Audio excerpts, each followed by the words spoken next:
থেকে খেলা বুঝতে দেখা শুরু করেছি, তখন থেকে আমি তার ফ্যান, হিউজ ফ্যান।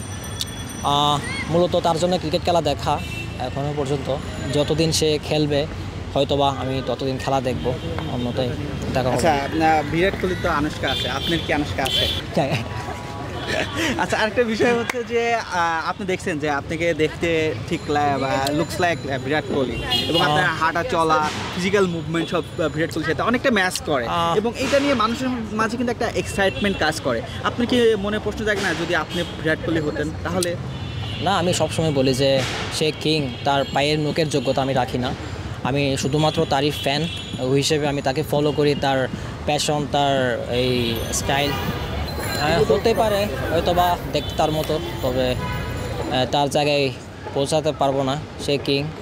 লাস্ট কতদিন হলো আপনি কোহলির খেলা দেখেছেন সরাসরি লাইভ ম্যাচ? আমি লাস্ট খেলা দেখেছি সেই 2022-এ ইন্ডিয়া ভার্সেস বাংলাদেশের।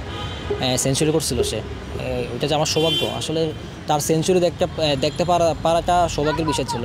মাঠে থেকে তার সামনেই বসছিলাম আমি, একদম ড্রেসিং রুমের সামনে। সে হয়তো আমাকে দেখছিল, একটু আমার চোখাচোখি হয়েছিল, হয়তো কিছু বলতে পারে নাই, তখন অনেক সিকিউরিটি হাই ছিল।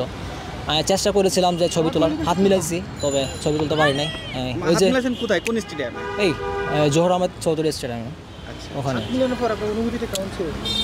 অনুভূতি ওইরকমই আর কি, মানে কারেন্ট যেভাবে শর্ট করে না ওইরকমই।